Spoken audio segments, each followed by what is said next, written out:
And we are back with another outstanding episode of the Square Table Degenerates. Today we welcome medical doctor, YouTuber, Dr. Suneel Dhand to the show. How are you today, sir? I'm doing very well, Joe. Thanks for having me on. Hell yeah. Hell yeah. It's raining right now, so I don't know if you guys are gonna get the rain here soon, but we had some snow last night for the Browns game, and I'm not gonna lie, that was pretty fun. Went to the game last night, had a good time. Oh, it was a great time, man. So now I looked you up. You got there's a lot of information about you online there. And it says you were born most of it's true, some of it's not. We'll find out here soon, right? All right, so it says you were born in Berkshire, England. Tell me about your childhood and where you grew up. Like, did your parents have like a Premier League team, and did you have to have the same one? How did your whole childhood go? Yeah. So my parents actually immigrated from India to England in the 1960s. Okay. We were middle class. So my mom, chemistry teacher. My dad worked in law enforcement. Grew up. They were very big, like a lot of immigrants, on education. That's the number one way to success. So I worked hard at school. I also played a lot of sports, played cricket, which I know you love in Ohio, right? You love playing cricket. Oh, yeah. Every week, me and the boys go down to local cricket, and we just play all day. Totally. Oh, yeah. Totally. So, yeah, that was my childhood. Very nice growing up outside London. Went to medical school, whizzed by a couple of hours west of London. And then I moved over to the US, did my residency training in Baltimore. And since then, I've worked up and down the East Coast, Massachusetts, New York, Florida. So I've experienced a lot of different settings and seen that the healthcare problems that we have are fairly universal. And then I started writing about it. I started making videos. My thoughts during the pandemic were very much at odds with our authorities, who were absolutely terrible. And that's when I kind of gained a following, and I stand firm in a lot of my beliefs that we are ruled by the wrong people. The medical establishment does not have the best interests of the population at heart. They're all about profit. And we have a metabolic health catastrophe now. As you know, that's something I talk about a lot. All right. So when you was little, did you like have anything you aspired to be that makes you laugh now? Like, did you want to be an astronaut, or were you like a kid? You were 6 years old. You were already playing doctor with your friends. What was when you were little, what was your thoughts on like what you were going to be when you grew up? Yeah, great question. I like the question. So basically, no, I decided to become a doctor very late when I was in my teen years. Growing up, I actually wanted to be an airline pilot. That was my dream. I was obsessed with planes. I used to go watch planes at our local airport, and used to want to be a pilot till I was like an early teenager. That was my dream. And then I switched to medicine quite late. Okay. So you would, the pilot stuff, what did you did you ever envision becoming like join the RAF? As I was Air Force myself, but I wasn't a pilot. Okay. Thanks for your service. I appreciate it. Yeah, I didn't, because to be a pilot in the Air Force, you got to be an officer, and I went to college. I mean, I'm educated, but I'm not a big paperwork guy, Doc. So it's like, the officers, man, they go through so much paperwork, and that whole lifestyle, that hotshot pilot, those pilots really think they're like the Top Gun guys, man. They would have their parties, and they would always try to have the wildest parties and stuff. And it's funny to me because like now it's like trending more towards the drone stuff, and it's not how it was back when I was when I was in and stuff like that. So did you have any kind of inklings to join the service or anything like that? I may have thought about it briefly, but the service in the UK is not what it is here. Obviously, the military is not as big, and very, very few people actually go down that route compared to the US, and there's not the financial incentives either that exist here. So my dream was to be an airline. I want to be a 747 pilot. That was my dream. Yeah, flying internationally, living a glamorous life. That's what I thought for many years. I'm glad I didn't go down that route. From what I hear now, it's become like medicine, just completely corporate. Pilots don't really have any autonomy. Back in the day, I'm sure you remember, if you were going somewhere really interesting, they would take a detour. I remember when I was little, pilots used to say, I'm going to go this way to show you this mountain, and then come back. Now that's all gone. There's no autonomy in most professions. Oh yeah, well, 747, that's a great plane. That's one of my favorite is the Airbus 320. That plane was just really nice. Beautiful. Yeah. Well, we have Concorde as well. Remember that? Oh yeah, the Concorde breaking the sound barrier. I wonder if they're gonna bring that back at some point. You think that's a good question? You think that at some point we're gonna have you know, because I like the UK, you know, don't get me wrong. I love going over there. I've been there once. I went there in 2022. But it's like, man, if I had an option to get over there in like 2 hours instead of, you know, what, 6 or however long it takes, that'd be a lot more nice. I mean, I don't know about the cost of it, but I mean, do you envision some kind of supersonic carrier coming back at some point? What's your take? I think so. I think there's demand for it. Concorde was very popular. It was a 3-hour flight. That's it. And you used to, the whole attraction was, because there's so much business between London and New York, you would arrive before you left, because it was a 5-hour time difference, but a 3-hour flight. So you'd leave at like 11 a.m. and reach New York at 9 a.m. That's great. Now, it's funny going about airports, but I like airline talk myself sometimes. Like, how bad is the customs at JFK? Why don't when you're traveling international, what airports do you try to avoid coming back here? At least I can't stand JFK customs. JFK, New York is awful. Even with internal flights, I've had so many issues there, like missed flights. You know, like in transit when I'm coming from New England, say going to Atlanta or Florida. If I have to stop somewhere, I've made some mistakes stopping at New York. I'd never stop there. Atlanta's pretty bad too. It's really big. I like flying direct. Oh, yeah. I'm in Cleveland, so I don't get many directs. So I always got to get a connector, and it's slightly annoying. I know the last time, it's been a minute since I flew out of Atlanta. We went to Korea in 2004. I flew out of Atlanta. And it's, I like why is it never, I mean, sometimes it does, but like what I hate, Doc, is like you're connecting gate is like 3 terminals over. And yeah. Nowadays, again. Yeah, it's long. It's a long haul if you're doing it that way. Yeah, I like they get a map now. It says like how far you are from the terminal. So they're like 25-minute walk, and you're just like, all right, let's start walking. You got no choice. Yeah. How was Korea? Did you like it? I liked Korea. It was really, really hot. It was hotter than I thought it was going to be, because like we were there in July, and Korea is like a land of extremes. Like in the winter they get really cold, in the summer they get really hot, kind of thing. So it was really hot over there, and I was that was back when I was drinking a lot. So I was drunk a lot over there. And they get this stuff called soju, SOJU. It's it's kind of like a vodka, but it's like a rice thing. And they don't know they don't give you the proof when you're ordering it. So it could be like 40 proof, it could be 110 proof. You don't know. So you're just drinking this stuff. It tastes like Kool-Aid. You're like, whatever. Next thing you know, you're just, on some street getting ridiculous, man. Yeah, I've always wanted to go there. Never been. I've heard great things about South Korea. I love it. I didn't get to do much of the tourist stuff because we were only there for like 10 days ish, because there's a couple days, coming over. That's a long flight, you know what I mean? So they got to plan for that. So you only really get to work like 8-9 days, maybe you get a couple days off. But a couple of guys went to the DMZ, and it's funny though, because like you can always tell where the north is, because everywhere you look, there's a ICBM just pointing north. Everything points north. It's great. Oh wow, that's interesting. All right, we got a question from my buddy John. He's over in Huddersfield. He says, Dr. Dan, have you found established media tried and silenced you?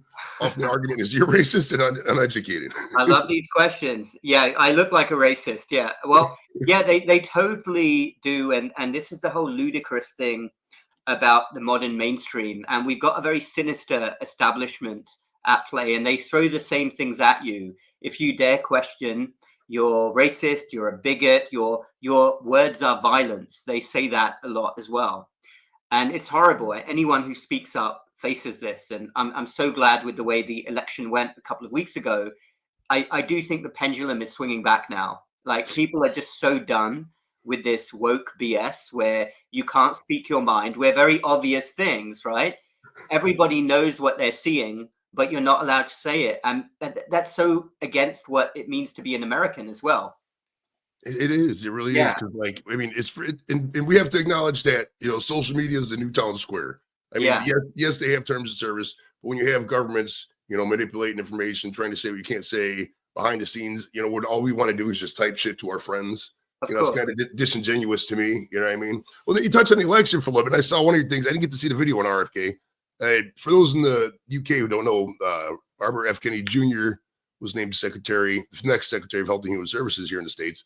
Now, RFK is kind of all over the place. I mean, the guy is fit. He does it. I mean, but he does have some good points, in my opinion. I mean, there's yeah. I mean, like if you look at cancer rates now compared to cancer rates in the 80s, for example, or diagnosed rates of autistic children versus back in the day, it's a lot more now. So what's your just overall take on one, RFK Jr. as a person, and two, what do you think he's going to do to the health and human services and just healthcare overall? I think RFK, assuming he gets nominated, I mean, there's going to be a lot of pushback. A lot of senators take money from Pharma. They're going to do everything to block this nomination. I like him. I think he's the best thing to happen to health. Do I agree with everything he says? Of course not. No two humans agree on everything. He may have said some weird things before that I don't agree with, but his overall message now of wanting to end, or rather reverse, chronic disease, to cure some of these major afflictions in children, and to investigate why people are so sick, it's good. We need to hear stuff like this. And now suddenly all our medical authorities, who are all about money, money, money, get people on pills and injections, now they're all suddenly backtracking, pretending like they were not that way all along, because they're scared. Firstly, they know, to put it in an American way, their asses are about to be fired in January anyway, so they're going to be gone, and they're just trying to cover themselves now. But they've been horrible for the last few years. I mean, the video I made was the commissioner of the FDA, Dr. Califf. He's been there for years, and all he's ever done is push drugs. And literally 2 days after RFK gets nominated, he puts out this mysterious tweet saying, our food is really bad. We need to start thinking about this. And I was thinking, are you kidding? Like, you've been the commissioner for years and you've been in charge of the food. You never mentioned anything. He knows he's going to be fired in a few weeks. He's going to be done. So he's just trying to pretend like he cares. It's nonsense. And we should not let these people get away with it. Well, it's funny because like we got a lot of UK people. You've been to the UK, or you were UK for a while, UK citizen for a while, and all that. And the standards, like over here compared to Europe, just not even just UK, just Europe in general. I mean, you look at the food additives and the crap they put in the shit over here, and it's like, people are saying, "Oh, don't get rid of the Department of Education and the Department of Health. Don't reform these people." I'm like, everybody's walking around fat and stupid. It's it's not a secret. Look around. I mean, I'm a little bit portly for what I can, but a lot of children are fat now. It's I mean, we have to do something. You can't just keep having this. You got healthcare here. You got people here. Yeah. You should have nothing in the middle, right? There should be nothing here. There should be no insurance companies, profit margins. We're going to get into a lot of this, but none of those pill pushers, all that, everything, it should be a doctor giving a guy care. Here's your bill. I don't know what all this extra crap even does. They really don't. Exactly. Yeah, that's right. You can't. We have to do something. And I'm hoping RFK will get into power. The next few weeks are going to be really interesting. And Trump could do a recess appointment and get him in. Anyway, I hope he does that, because he's going to face a lot of resistance. Oh, yeah. All right. Now, what was your high school like? Did you take the higher level science? I don't know how it is in the UK, but like here in the States, you could take up to, I think, like physics in high school, like biology, chemistry, physics. Were you taking like AP courses? Did you kind of track, from the beginning, or were you going to school and taking whatever? You can do whatever till you're about 16. And then before med school, to apply to med school, you have to do chemistry, biology, science, basically. Okay. So, like when you were in high school, besides like the medical stuff, what kind of music did you listen to? What was your like leisure time? What were you doing there? Yeah, I mean, I liked whatever was in, the UK pop music, whatever. I did used to study a fair bit, but my life was basically studying, and then I used to play sports, cricket, tennis. I wasn't really a big partier. Maybe I partied more when I got into med school, but before then, I was just going to school and then playing sports. I love tennis. I do fuck with some tennis. Tennis is fun. Tennis is really, it takes a lot of cardio though. Like it does. Like that's the thing. I can get my cardio built up because like you're running around, constantly hitting the ball. I mean, it's not like basketball. You're constantly running, or soccer or something like that. But yeah, I like tennis, man. I do. Cricket's okay. I mean, if I wanted to play cricket here in Ohio, like where the hell am I going to go? I'd probably have to go. I mean, I hate the stereotype, but probably have to Google what countries cricket's the most famous in and find out what immigrant populations are there and go there. I mean, sure. That's right. They play it in pockets in the US. They probably play it a bit in Ohio, but it's a tough sport for Americans to grasp. You have to sort of learn it when you're really young, and it's quite boring, like baseball. Basically, it takes a long time to play those games.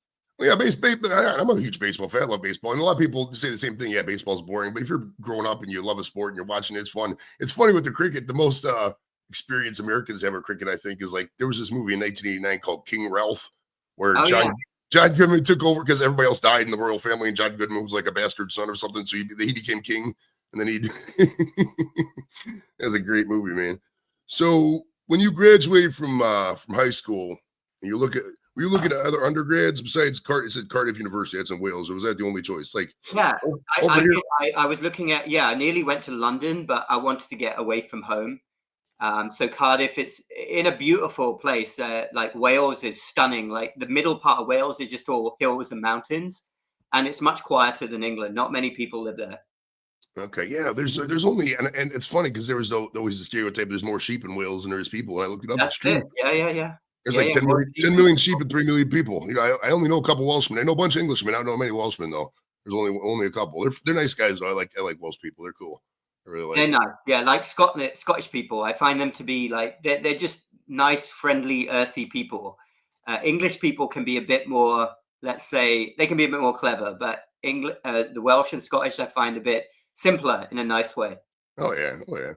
Now, like when you go to medical school, like I'm trying to figure out how to word this question here. Like when I say I went in the States, I go to Kent State, then I applied to like Newcom, I think it's called. They got down here Neocom in Northeast Ohio College of Medicine, and they got other stuff like that. Did you, when you got out of Cardiff, was John Hopkins after that, or was it like how did that work? So did medical school over there in the UK, and then to come to the US, you have to do special licensing exams. Okay. And I did them while I was in med school because I knew that I wanted to come over here and train. And you have to do 3 of those exams. Then you apply for residency training. So I worked in the UK health system, which is really different. It's socialized medicine for about a year. And then I came over here and went to actually one of the University of Maryland programs. Okay. So you did internal residency in Baltimore. Internal medicine, yeah. Yeah. John Hopkins. Which we gotta get to some Baltimore stuff, man. I was there and because I work for the VA, not the health side. I work for the benefits department. And I was in Baltimore because they have a training academy there. I was there in 2014. And that nightlife scene was pretty fun, man. It was a lot of it was the doctors, a lot of the crowd there. It was weird. There was this dude, God, I can't remember his name. Anders was his name. I can't remember his last name, but he was a resident there, John Hopkins. We used to just go out every night and party, man. What was some of your Baltimore? Do you remember any Baltimore spots, any cool restaurants? I do. Yeah. Oh, yeah. We used to love it. We used to go out all the time. So there was a big place called the Power Plant, which was near the Inner Harbor. And there was like lots of restaurants. There was a big club there. And right on the Inner Harbor, there were some very nice spots to eat, Italian spots. And then the other parts of Baltimore, there was an area called Fells Point, which was really nice as well. You remember that? Yeah, Fed Hill too. There's a place called Mother Steakhouse in Fed Hill. God, they got good steaks over there. Federal Hill as well. Yeah, there was a lot of Irish places too over there. I remember that. There's an Italian place right in the Inner Harbor called Sapanos, something like that. And it's like it's a very fancy Italian restaurant. Like they got pictures of all the Frank Sinatra and all them on the wall, the mob stuff. And it was funny because me and my buddy Hernan were there, and this is a great story. And the bartender was, he was a gay guy. And so I think he thought we were gay because we weren't there with any women, and it was a very formal restaurant. So my buddy ordered a shot, just a regular shot. And he comes back, he's like, oh, there was a mix-up in the kitchen. He comes back with a fucking Collins glass full of the liquor. Really? I think he's trying to get us drunk or something. It was great, man. Nice. So let's see here. So after your residency, did you open up your own practice, like work with the hospital? What was your next move after the residency there? Yeah, so I worked with the hospital. So I did internal medicine. So I don't know if you're familiar with the history of internal medicine. It used to be that when you graduate as an internist, you have your own office. And then if your patients get admitted to hospital, you see them in the hospital. But as I was graduating, it all split up. So you either did pure primary care or you worked in a hospital. And I decided to become a hospital doc. It was more sort of a shift kind of pattern. So you could travel. I was single back then, so I used to love traveling everywhere. And you could kind of work almost like an emergency doctor. So I never opened up my own practice, but the system has now made opening up your own practice almost impossible. Most doctors now are employees, which I think is one of the ways that healthcare has failed over the last couple of decades. Is doctors are no longer owners of their own business. They just work for corporations. Is that because of I've heard that the cost of, I think it's malpractice insurance is what drove that. Is that the case? Why people can't open up their practice now? It's one reason, but also the way reimbursement works. It's just really difficult to own your own practice. And the big corporations, the hospitals, I know you've got many out in Ohio, are basically buying all these practices. And because they've got economies of scale, independent doctors just find it really difficult to operate. And they spend so much time like on insurance and billing and other things. It's almost impossible to be a solo practitioner now.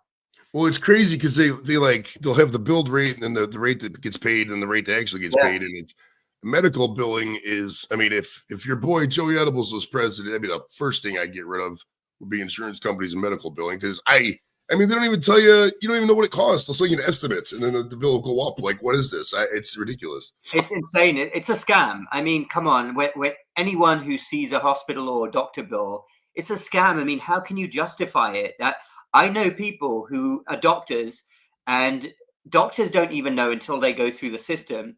They go to the ER. One guy I knew needed some stitches on his chin.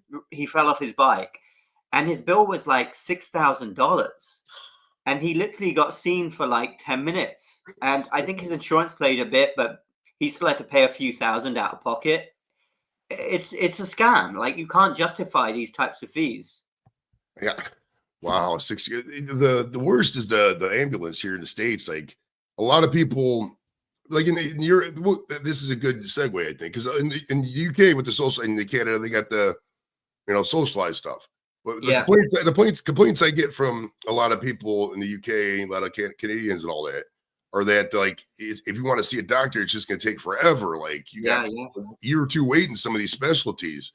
So their argument is like, I like the US model better because, at least if you want to see a doctor, you could do it, even if it costs you. But, we run into the problem. I mean, like, say I go out and get drunk and pass out in the bushes, somebody calls an ambulance on me without my consent, there's a bill for $4,500 right there. Yes, it's insane. It is insane. Yeah, and even if you have good insurance, I mean, still the costs add up. So, yeah, I hope that can be reformed. The problem is, Joe, we have so many different factions who are just trying to get a slice of the pie, and so many competing interests. You've got insurance companies, pharma, medical associations, and that's why it's really difficult to change things. Like, everybody wants to, in some ways, keep the status quo because they're making money. Oh, for sure. Now, I saw you got into YouTube around 2017 or so. You got like some communication videos, like teaching people how to communicate, what like that. And that part, we'll get into the YouTube stuff here in a minute, but the communication part makes me laugh because I remember when I did work at the medical center, you get a lot of doctors, you're great at communication, you're a great talker, but a lot of these guys, I don't know if it's just they get a big ego or whatever, they just are not good at customer service skills, talking to people. I'm not saying all doctors, but there's a significant chunk to me where it's noticeable. So, like, in your opinion, why are a lot of doctors, they have this trouble communicating? Is it just the bureaucracy it's built in the healthcare? Or is it just, they're taught to, be kind of like that? What's your take on that? Yeah, I completely agree. Like, this is such a good point. You have to remember, most people who go into medicine are those sort of scientific, nerdy types. And by nature, many people whose brains work like that are not good with people. That's just the way the human brain works. So it's very rare to find doctors who have a scientific brain and know how to communicate as well. And I think it's got better in the last decade or two, doctors learning to communicate with empathy and listen. But there's still just a lot of bad apples out there who don't have a clue how to talk to people. They lack interpersonal skills. And this can be improved upon. That's what, when you went back and saw what I was doing on YouTube, I actually used to teach that. I used to go and teach courses to other doctors on how to communicate well. Okay. The issue is doctors have to be motivated to do that as well. But it's possible for anybody to increase their communication skills if they want to. But you have to sort of have an incentive to make doctors want to do that. Oh, for sure. Now, with that, what inspired you to start recording videos besides there was just a need to, you just wanted to do it. It's another outlet kind of thing. What initially got you started on the YouTube stuff? Yeah, I was just very passionate about certain issues. So as well as communication, I was very big, as I am still now, on health and well-being, because I saw that most of what I was seeing at the front lines was due to bad living, people not eating the right foods, ingesting other drugs, etc. So I wanted to talk about all of that. And then obviously when the pandemic hit, I started to feel that You take a puff as I say that. I like it. All right. So basically, during the pandemic, I was talking about how I thought everything that we were doing was utterly crazy. And that's more when my YouTube following started to take off. But I'd been making videos for a few years before that. Yes, it did appear you took off during the lockdowns, there. No, was that did you anticipate that? Did you get any resistance? Like, did you get videos taken down, any warnings slapped on it, or did they let it go unabated? Oh, big time. Oh, yeah. I've been thrown off a lot of social media platforms, and I think I'm pretty reasonable. So basically, what happened was that the video that really went viral was me sitting in my car talking about whether I should get the COVID vaccine because I'd already had COVID and had really high antibody levels. Right. I didn't understand why I needed the vaccine. So that video was just, I think, 8 minutes of me telling my story and throwing it out for debate, saying, should I get the vaccine or not? Then after that, my YouTube channel started to take off, and then I started to go into like studying papers and other things. But yeah, that whole summer, this is 2021, I know that the social media companies were being pressured by the White House. This is why they're getting into trouble now, because they didn't want discussion on natural immunity. They didn't want discussion on anything that was seen to go against the vaccine, because they wanted everybody to receive 100,000 shots or whatever. They were so big on everybody receiving these injections. So I started to get videos removed at the end of the year. And then at the beginning of 2022, I was at a point where, at least on YouTube, if I'd got so many warnings, if I got one more, my whole channel would be shut down. And then I just removed myself for 6 months so that I would, like, all those warnings would sort of expire. And then I came back again. But I also got tossed off other platforms. Facebook banned me for a bit. LinkedIn took me down. Those were bad, really dark times. LinkedIn. But I stood firm. I didn't take the shot. I'm probably one of the few doctors that can say that. And I'm really proud, because I don't believe in taking things I don't need, especially when it's corrupt people trying to make me take something. I was very adamant. There was no frigging way that these corrupt, I'm going to use the word bastards, because that's what I consider them to be. Seriously, there's a revolving door. We know what's happening at the top, and it's all there in plain sight. The people at the FDA, CDC work for Big Pharma. Billions of dollars is changing hands, and it made no sense to me at all. And I was, at one stage, I was willing to leave my job, even leave the country if I had to, but I was not going to take an mRNA shot. No way. Yeah, they forced. I'm a federal employee, and when it first started, it was mandatory. Like, you were going to take it, or they're going to let you go. And we don't even work in the healthcare field. Like, we telework. I've been teleworking since 2015. You know what I mean? We only go in the office once a week. So it was very, very forced on that. Like, if you were, let's do a hypothetical here. Say you were Dr. Fauci, all right? What would you have done different in that role at all? I mean, obviously there's many things you would probably do different, but I mean, just overall, what would be how would you have handled that as the health czar? So I would not have had extreme lockdowns. I would have been very obvious. I would have been very open and transparent from the start. Firstly, well, we know Dr. Fauci played a role in making that COVID virus in the first place, but that's a whole other topic.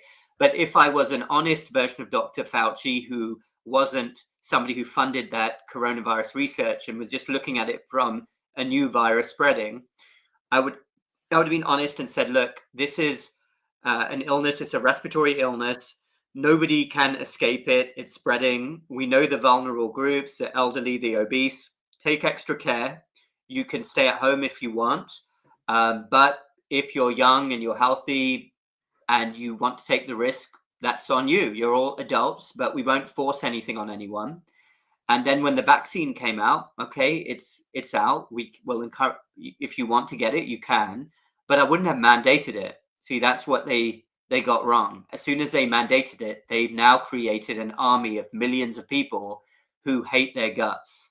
And I saw horrific things like nurses who were trying to get pregnant, who were being forced to take it. They didn't want to take it. I've seen some horrible side effects. It's going to take a long time for the general public to forgive what happened. How long do you think it's going to take for the public to recover from the mental health aspects of the lockdown? I mean, it's no secret that we're social animals by nature, and you isolate a lot of these people, Doc, and it's like, You know, Yeah. like my daughter, for example, she's 15 now, but for like a year and a half, she was afraid of germs. She was wearing masks everywhere we went. I mean, she was really paranoid about it. And there was a lot of people like that, Howard Stern, et cetera. I mean, mental health wise, do you think that we lost a generation? Is there a way to recover from this, in a mental health aspect? I think it takes time. I mean, hopefully, most people now. I mean, humans move on really fast from things. Humans are quite resilient. I mean, look at history. Look at what happened during World War II, and within 5, 10 years, countries moved on. But the memories stay with people, and some people it stays with them forever. I hope most people have moved on and can forget that, including your daughter. Go and live life. But for those of us who are a little bit more thoughtful, and you strike me, Joe, as a very thoughtful person as well, it was a real eye opener. And I was having this conversation at dinner actually last week with somebody who was very traumatized with what they were seeing, and they were telling me that they were in tears and couldn't understand why people had become so weird and afraid of each other. And like, you take us, we've grown up in relatively peaceful times, but 100 years ago we had like World War I, World War II. I mean, catastrophes have happened throughout history, right? Really bad things. And at least me, I grew up in a very peaceful time thinking, oh, those crazy times are behind us. Humans are smarter now. We're more intelligent. But this has made me realize that we're not. We are just one step away from chaos. And all you have to do, wasn't it Joseph Goebbels who once said in the 1930s, he said, if you scare people and you give them a common enemy, you can make them do whatever you want. And Oh, it's yeah. very true, very true. And I lost my faith in humanity. I can see now how humans are capable of the dumbest, stupidest stuff because we just did it. Now, thankfully, it wasn't a world war, but you can see how humans very quickly can go to that. We Well, it's shouldn't assume anything. Don't assume that we live in peaceful times. It can change like that. Well, it's wild when you think about how every country in the world, they can't agree on anything, but every single country was in lockstep on the masking, on the vaccines. And we're talking about dictators who, if you put them all in a room, they would probably start fighting each other. But Yeah, they were all on the red pill train with the COVID stuff. It was wild, man. It's it crazy. was. It was. And maybe it's a human thing. Maybe humans, when you panic them, they all behave in the same way. But social media played a big part as well, Joe. I actually think if there was no smartphones, nobody would have cared probably. It just would have come and gone. But social media amplified everything. Do you think that if they would have not told us about this, just not even mentioned COVID and just said people's a flu, do you think we would even have noticed? I mean, I had Love never that looked at. question. I think we would have just thought it's a bad flu. Oh, let me tell you something that highlights this. So the reality is COVID was spreading since December. And I can tell you in the hospital, I was working in Jan, Feb, in New England. We saw a whole load of weird pneumonias come in. I have family members in the UK who had these weird, lung infections, and they just got through it. But then suddenly in March, we were told by the mainstream media, oh, it's here, but it had already been here. It doesn't just appear, it had already been spreading for months. And then everybody went into lockdown and got scared. Yeah, in answer to your question, I think if nobody knew, we would have just thought it was a bad flu. And Well, yeah, people would have died, but I mean, that was unfortunately, for them, they died, but it was under 1% of the population. right. And if you look at the people who did die, it usually was the obese, it was the unhealthy, the elderly. A lot of these people, I'm just saying, probably would have died anyways. And I say that with all due respect to the people who've lost things to COVID. I mean, my own father, they listed the cause of death, the tertiary cause of death is COVID at least. But he was already in the hospital, right? Yeah. Isolated unit because it was lockdown procedures. This is like June of 2020, and it's like they say like 8 days before he died, they say he caught COVID. Like, where did he get it from? How did it just appear out of nowhere? I mean, that's why it's like I don't know. I think we will never get to the bottom of it. Maybe not recently, but I think eventually you'll find out that's why a lot of people don't trust the government because They it's don't. Yeah, and it was. I mean, I had it in February, and it was. I've had flus which are worse. It wasn't that bad. I was still working out every day, and we didn't even know that COVID was here. And then afterwards, I thought that's strange. I had some unusual symptoms. I bet it was COVID, and that's when I tested myself for antibodies. So yeah, I mean, I think that if nobody knew about it, it just would have come and gone. It was just some social media, and it was that mass psychosis that you saw. Oh, for sure. All right, let's talk some NHS stuff, then we'll get to some American healthcare. But let me start by we talk a little bit about this, but as an American with a lot of UK friends, you're the same way. And if you're the same way, let me know if you feel this way. It seems like Americans they kind of want a system like the NHS because of cost, and Brits want a system like the US. We talked about this a little bit about this earlier because of availability. So to start, where do you think the problems are with the NHS? And aside from like throwing more money at it, how do you fix some of this stuff? So the NHS may sound good, but I can tell you most people in the UK are very unhappy with it. And I definitely wouldn't recommend. I don't think the American mentality will cope with an NHS, because here people want choice and they want quick service. And the NHS is not like that. You kind of just have to accept the doctor you're given. It has some similar problems like lack of primary care, etc. But generally, in the US, if you need something quickly, you get it done. In the UK, that might not be the case. Like you could wait months for a hip surgery or knee surgery. Things take longer. But the positive side is you'll never see a hospital bill. It's all covered. It's all free. I think there's other unique aspects of the US that would make it difficult. For instance, we have a large number of people living here illegally. So if you give 20 million people free healthcare, the cost would be absolutely enormous, whereas European countries don't have that to the same level. The US system, I know we'll talk about it. Obviously, there's lots of drawbacks as well. I actually think a hybrid system is probably best. In my final year of med school, I went to Australia and did an elective over there in South Australia, and they have a really good system. So they have a public system, like socialized, anyone who needs it, but they also have a parallel private system. And basically, if you buy your own insurance, you get big tax break. So tons of people just buy their own insurance and don't go with the socialized system. Hey, so okay, I know the American stuff, American healthcare. I'm a veteran, like I said earlier, and I use the VA for everything. And I think it's a good model, in my opinion, because I mean, a lot of people they'll hear what their uncle talked about Vietnam and the 80s VA, and it was definitely bad there. But I mean, if you look at per veteran expenditure from 2000 till now, I mean, we're spending 30 to 40 times per veteran. I mean, it's a ridiculous amount of money we spend on healthcare. And the thing I like about the VA model is the preventative model. Like they're really big on, okay, this is low, you have medicine here, and they don't have to worry about the cost. If you need something, I just email my doctor, hey, I need, more refill on my fucking, vitamin D deficiency pills, and they just send it in the mail. It's easy. I like that part of it. They're not billing it. Now, how do we reduce simple cost of this healthcare in this country? Because if we keep going how we're going now, I mean, it's going to be Medicare for all, whether we like it or not. I mean, if you look at hospital births, I mean, 70% of babies are born to people who are, using Medicaid, stuff like that. I mean, how is it, in my opinion, the model I think is good. If you look at the Postal Service, for example, package delivery, right? Yeah. You got your baseline USPS for everything. And if you want the extra services, like you say, you can go for the UPS or FedEx or something like that.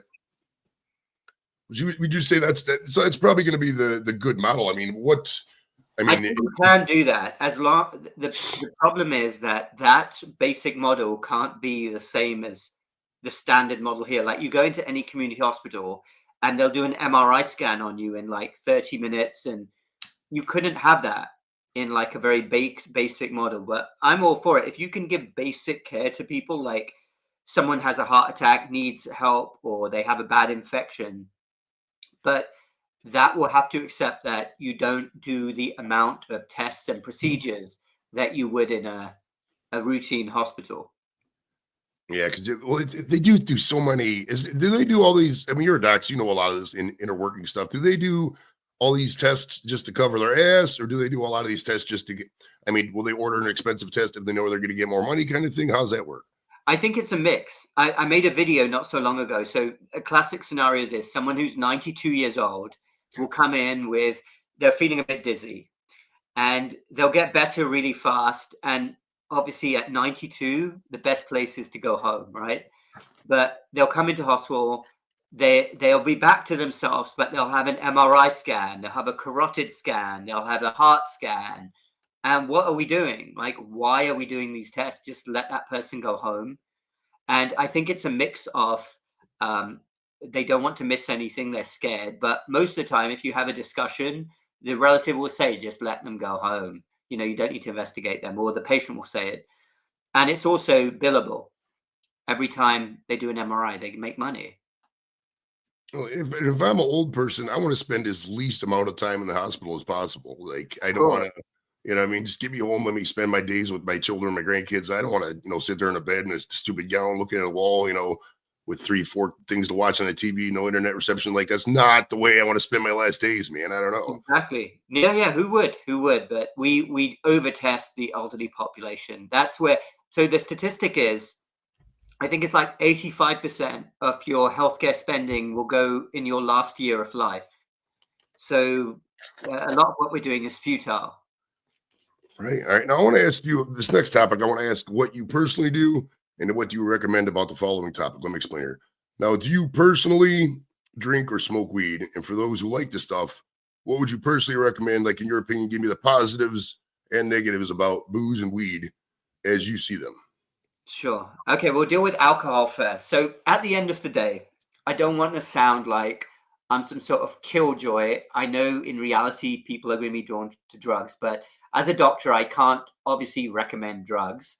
Alcohol is, oh, I thought you were drinking beer there. So I drink alcohol. I'm not teetotal, but I drink very moderately, maybe one a week, if that. I'll have a drink. Sometimes if I'm at a party or something, I might have 2 or 3. But alcohol is a toxin, and especially if you have a metabolic health goal, like you're looking to lose weight or reverse pre-diabetes or cholesterol, I'd certainly advise minimizing the alcohol intake. It's a toxin, whatever way you look at it.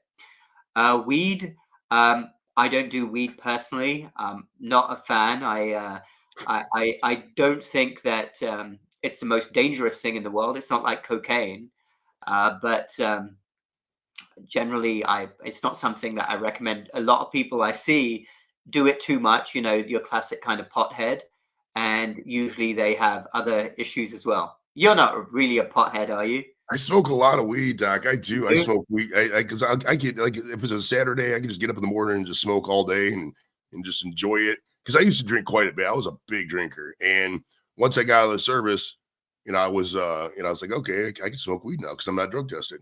And I really, it made me like I'm not a good self starter. But when I get that, a little weed in me, I'm popping. I'm thinking of stuff, thinking of people to get a hold of, thinking of good questions, stuff like that. And I could do that, sober, but sober, whatever. But like, it's just like an enhancer for me, and it does help me with like some foot pain and residual shit. Could I cut it back a lot? Sure. But I mean, it's like, it's so cheap that it's like, it's like drinking, water, and you got good water. You're just like, fuck it, I'm going to drink a lot of water because it really feels good. It's just that kind of stuff. Is it But legal in Ohio now? it is Recreation? legal in Ohio. Yeah. Yes. Yes. Okay. It was medical for probably a good 5 years, and they just passed it recreational now. I And see. most of us go up to Michigan and get it because it's just so much cheaper. Like the state of Ohio, when it comes to the pricing on it, they got their heads up their asses. They have no clue what they're doing, but it's Yeah. it's legal in Ohio now, and I like it, man. I really do. It's I mean, I know ideally it's like Well, what it's I've a drug. realized about a lot of people, Doc, is that everybody needs something to help them get through their day, something to cope. You know what I mean? And it's something that's against the grain. It makes the dopamine or whatever kick in. And for some people, that's booze. Some people, that's gambling. Some people, that's weed. It's you got to find something, in my opinion, that you can control to where it's not going to destroy you. You know what I mean? Like if I was smoking weed and if I was selling stuff to buy the weed, like, oh, I got to sell my chair to buy some weed this week. That'd be a different Yeah. story. You know what I mean? But it's not like some of them other drugs, in my opinion, where it's just like everything you do becomes your life. Weed can supplement it. Is my Yeah. take. So let me ask you something. Do you have a son? I do. How old is your son? He is 14. So if he started to do weed, what would you say to him? Oh, I Say would he was love it. I 50. would love it. He does not Would? want to smoke weed at all. My kids are so square edge, Really? man. It's hilarious. Okay. Like Nikki and Jimmy are 15 and 14. I got an older daughter. She's 27, but Nikki and Jimmy, they refuse to drink any beer or smoke any weed. So in a roundabout way, my excess kind of taught them, I guess. But yeah, Okay. if he did come up to me and say, hey, let's smoke some weed, I'd be like, yeah, let's do it. Now keep in mind, I'm a little weird. I wouldn't like push it on him. That's the thing with weed too, is like, I'll tell people, hey, if you want to smoke some weed, you'll do it. But I acknowledge that there's certain things about it some people don't like. If you're very paranoid easily and you're taking a sativa, it can push you over the edge, give you schizophrenic traits. That's not in most people, though. You know what I mean? And that's easily talked downable, once you get back from it. But I think just overall, for a lot of people, it's not the holy grail. Nothing is. At the end of the day, hard work, moderation, exercise. That's the way to do it. Exactly. Yeah. But if you're on that fringe, you need just a little assist. I think weed's good for it. I really do. It helps you. Captain, we already talked about the COVID stuff earlier. I think we talked about this. Was RFK right about vaccines? Yeah, I think we did talk about that actually. Yeah, so all three of those questions we talked about a little bit ago. But along the health line, recommend some fruits and vegetables that are optimal for maintaining good blood pressure and aren't like completely expensive. Like, what are some fruits and vegetables? Yeah. And ones so we should big fan of vegetables and fruits. Fruits, you have to be a bit careful with if you have like pre-diabetes or diabetes because they're high in sugar. But my favorite, so I'll list some of my favorites. By far, blueberries. Okay. I eat fresh, organic, wild blueberries every day. Are you familiar with what antioxidants are? Mm-hmm. Yeah. Yeah. So 1 cup of blueberries contains as many antioxidants as 5 servings of fruits and vegetables. So they're packed, and they've done some really interesting studies in humans and mice, effects on brain power, on blood pressure, other parameters. So yeah, I eat like a cup of blueberries every day. Number 1. Number 2, I'm a big fan of peppers. Okay. So red, yellow, orange peppers. I eat those. I like tomatoes. They are high in vitamins too. I do eat fruit, so apples, oranges, pears. I'm good with those. Spinach is fantastic as well. Onions, mushrooms, avocados. Those would be my favorite ones right there. Okay, so that's good. I actually think about getting back into blueberries. I know it sounds weird, but it's like I tend to buy stuff I eat that day. I'm not really a planner because like that's the thing with berries, man, is you like say you buy a thing of strawberries or blueberries. If you don't eat them in like an hour, they start getting fuzzy things on them, man. So it's you got to get really fresh. Yeah, you have to eat them fast or put them in the fridge. Yeah. Right. All right. Get a question from Captain. He says, "Is the pharmaceutical industry holding back cancer cures?" That's a deep question, but what's your take on that?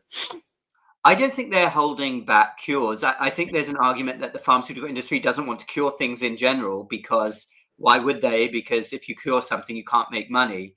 I think the opposite is true. I think the pharmaceutical industry is throwing cancer therapies at people who are not going to benefit. So I see like people with very limited life expectancy and they're being pummeled with chemotherapy and it's making them weaker and destroying their quality of life.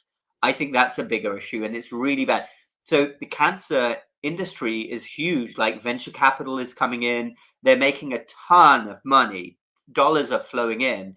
And we know that cancer rates are growing dramatically in the last 10, 15 years. They're exploding, including in young people. It's awful. So that, yes, there are some good therapies out there. Ultimately, the best therapy, of course, if you can not get cancer, that's great.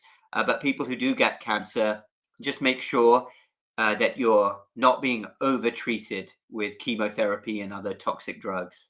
Along the lines of marijuana, do you think marijuana has any benefit to cancer whatsoever?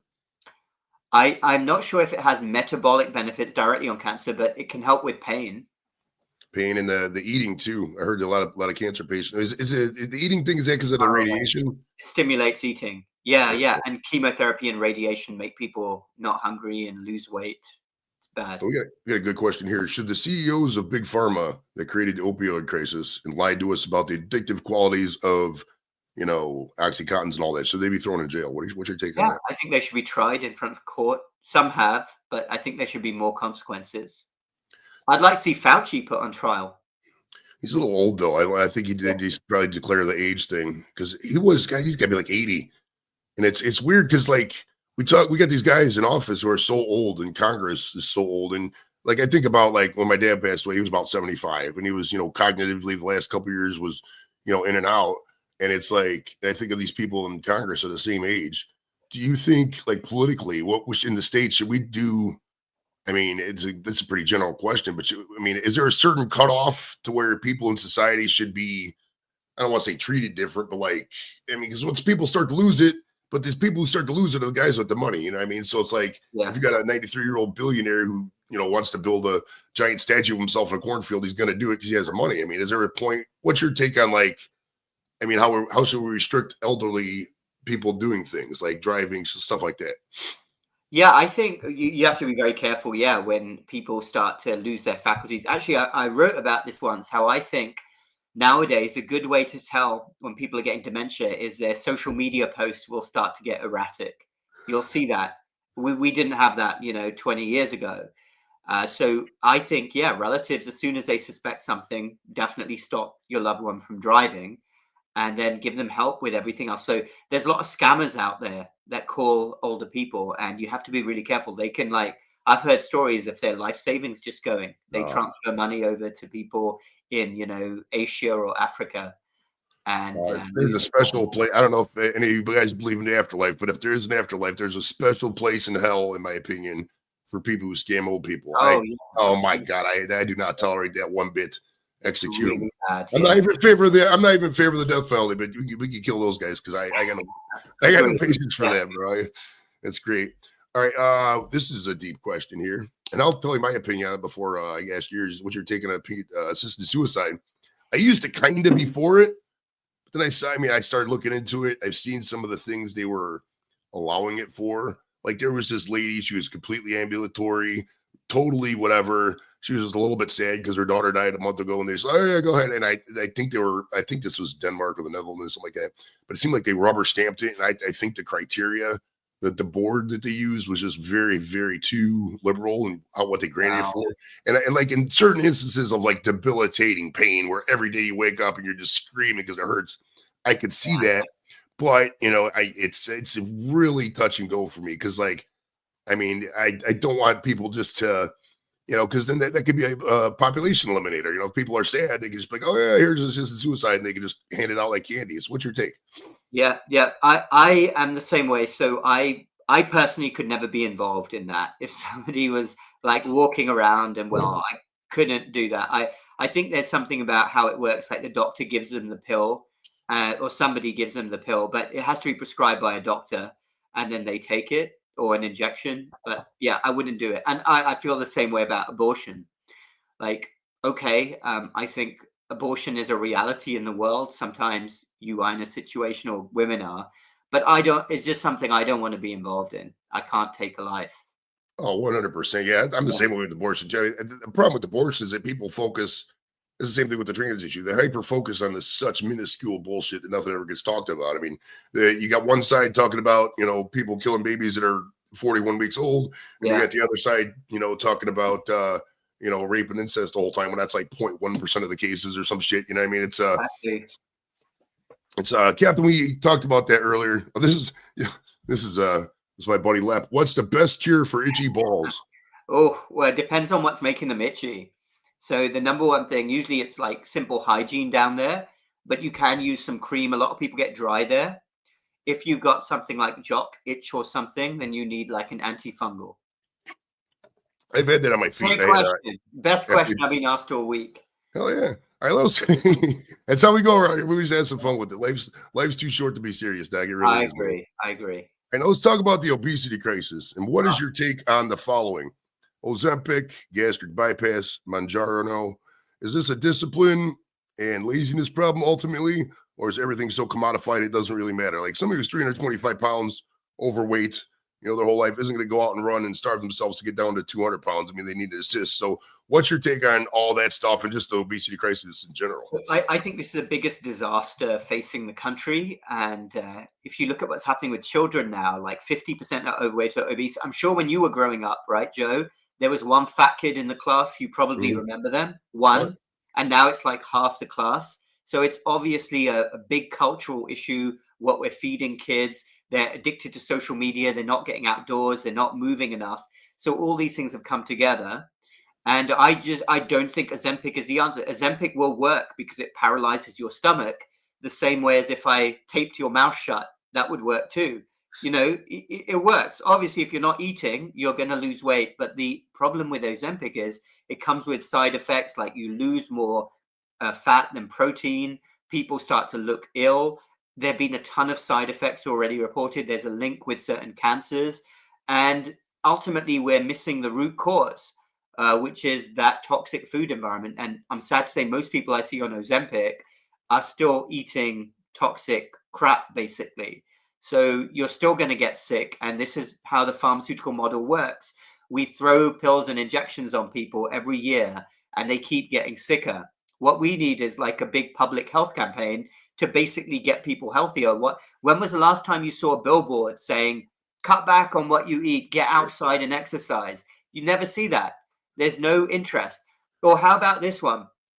I recently did a talk. Our tax system is complete rubbish. Like, there are incentives for stupid things. Why don't you have an incentive and say, if you have a good BMI, you're going to get $2,000 from the government? Yes. If you do that, literally millions of people will do it for $2,000. You have to have a dramatic solution to this problem. And right now, everything's getting worse. Now, I worry more for the kids, because if you give a kid type 2 diabetes, I mean, that condition is exploding. A pediatrician used to go their whole career and not see one case of diabetes. And now it's exploding in like 16-year-olds. And these people are going to be so ill in like 10 or 20 years. So unfortunately, the omens are not good. And the answer is not to inject them with drugs. Your initial example, okay, if somebody's 400 pounds, then maybe they need something drastic like gastric bypass. But I feel we're going the wrong way. And I actually think, I mean, you're an ex-military man. You must love this country. I think it's going to bring the country down, because you can't have, what is it, 10% of the population now is metabolically healthy, and only 20% of people under 18 are fit enough for military service. The USA won't be able to sustain itself. It'll be too costly to have so many sick people. Describe this concept of metabolic health, and how do we increase our metabolic health? So first and foremost, take great care about what you eat real food, avoid processed garbage, which is most of what we eat now. Be very careful with bread, for instance. It's full of sugar, seed oils. You have to get into the habit of reading ingredient labels. And I put it this way, like, would you pour garbage into your car? No, right? No. Well, me, I'm cheap. If you bring in the car, maybe, but you know what I mean, right? Like, yeah. We take care of our cars, we put proper gas in it, but we treat our bodies so badly. Like, we pour junk in it, and this food is like really addictive. So we have to go back to eating real food, ideally cooked from scratch. Takeaway food, fast food joints are absolute trash. If you look at what's put in the food, all these artificial chemicals, that's what RFK is talking about. So that's the number one thing you can do: eat real food. And you still need to be mindful of what you eat. You can't eat too much. Be very careful with drinks, sodas, example. You can't be consuming thousands of calories in your drinks every day either. And then get up and move around more at the same time. Be careful with other toxins. All of these things will help improve your metabolic health. So what is metabolic health? Well, firstly, it's your weight. Poor metabolic health will show up in other blood tests like high cholesterol. Your A1C will go up. You've got pre-diabetes, type 2 diabetes, and your blood pressure will go up as well. So all of these are markers of really bad metabolic health. Okay. So say somebody is like a chunky teenager and they, whatever, and you got these parents out here. I'm one of them. My son's a little overweight. What would you recommend initially to, because we like go out on hikes and stuff, but it's Cleveland. You can't exactly hike every day because of some of the weather shit. At the end of the day, you could, just manning up and doing it. But what would, just as a starting point, besides, because obviously he's not going to go out there and run for a while. I mean, like, what would you, and just for anybody overweight in general, who just year after year after year, they get throwing scam after diet and they just can't do anything. Is it just as simple as cutting out the pop, stop eating the fast food, eat a lot more fruits, vegetables, and exercise? If you do that, will you see results? I mean, is it just basic discipline? What would somebody do? It's a combination. You raised some really good things there. So a combination of all those things. And you should definitely track your calories, which is really easy now. You can use an app like MyFitnessPal, which is free. I use that app just out of interest. And you can literally put your meal in, and within seconds, it will tell you how many calories you had. So you can track all of this. And usually someone who's overweight is going wrong. They're consuming way more calories than they're putting out. There are also online calculators to calculate your calorie output. And you can use other techniques like time restricted eating, intermittent fasting, works for lots of people. Only eat within an 8-hour window, like 11 to 7 or 12 to Okay. 8. That works really well to lose weight as well, because you don't get those constant insulin spikes, which insulin is what causes fat storage. So most people who are overweight have too many insulin spikes during the day. So let's circle back to the fast food, and I eat McDonald's probably a bit more than I should. If I came to you and I was like, "Yo, Doc, what should I do about this?" Would you be like, "Joe, stop eating all the McDonald's totally? Like, just don't go there"? Would that be your advice? Is what you're telling me? Yeah, I would. If you knew what was in McDonald's, like, have you seen those viral videos? Like, basically, a Big Mac and fries, you leave it and it looks the same like 3 years later. It doesn't degrade because it's full of artificial crap. Like I think there was McDonald's fries under his car, and he found it like 3 years later and it still looked the same. Like, at the end of the day, we're adults. We have to make that choice. I'm not judging you for it. I'm saying that you have to make that choice. You've got this one body. It's a gift from God. If you believe in God, you believe in nature. Why would you treat it badly? And while this is happening, yes, it's addictive. It's tasty because scientists have made it that way. So yeah, you're going to eat it. You're going to get sick. Then you'll help the pharma CEOs make money. And the question is, what sort of life do you want to live? Do you want to live that standard American life of getting sick and being on meds and falling into this trap? Or do you want to step away and be an example to other people around you? Oh, yeah. All right. This is a great question. He says, "I'm watching this while pooping. How long is too long on the toilet?" I would say I go 10 minutes, maybe. What would is because some people do. This is a legit question. We're laughing at it, but this is actually a legit question when you think about it. Is there, because some people sit in the toilet, that's their morning routine, because back in the day, it'd be the newspaper, but they'll sit in the toilet for a half hour, just scroll on whatever.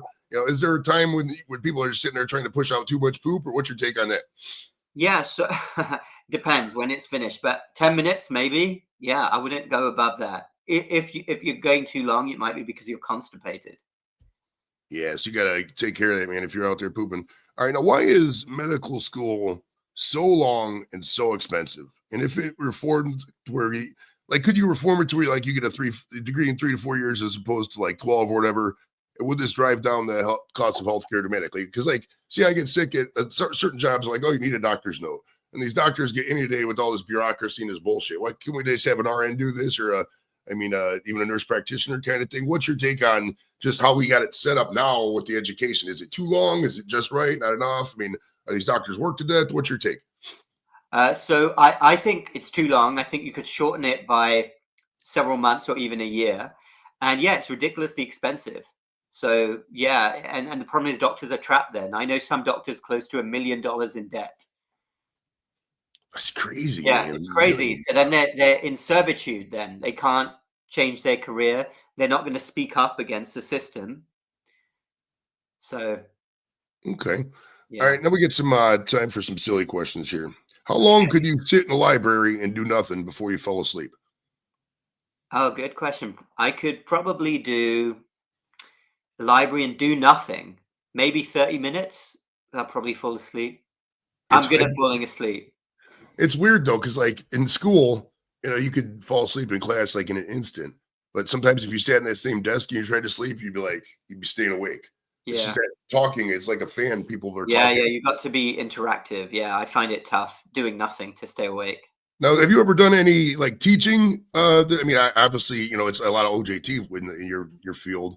But have you ever, you professor for a semester? Yeah, I've done some teaching. I used to be an assistant professor at one stage of medicine. Yeah, I did. I used to teach med students. Okay. Oh, this is a good question right here. Are DEI initiatives reducing the quality of the medical profession? That's a really good question. Yes, they are. Yeah, I've heard a lot of medical school intake now is just from DEI, and it shouldn't be the case. It should be from merit. One of the exams which doctors do, the USMLE, is now not graded by points, and that was a DEI initiative, and it's a big problem. So it's just gone pass fail, but it used to be graded by points before. Oh, geez. I couldn't even imagine the schooling for a doctorship. Undergrad was okay, but going beyond that and then beyond that again. I mean, somebody's got I think you're like 32 before you can really start working. That's half your life in school, man. That's crazy. It's too long. It's too long. Yeah, they should shorten it. Way too long. All right. We talked about some airports earlier, but what is your favorite airline you have been on, and do you have a least favorite airline? Yeah, great question. The best airline I've ever been on is Singapore Airlines. And I flew them actually when I was coming back from Australia all those years ago. I flew Singapore Airlines. That was my best airline. My worst, my worst is Spirit. My son hates Spirit, Yeah, dude. it's really Hate. bad. I didn't feel safe on there. My wife didn't feel safe on there either. So I said, we're not going to come with them again. That's good. Yeah, my son, I swear to God, he's like, Dad, if we ever go again, we're not going on Spirit. They charge for food. He hated the fact they charge for food. Yeah, All oh, right. it's horrible.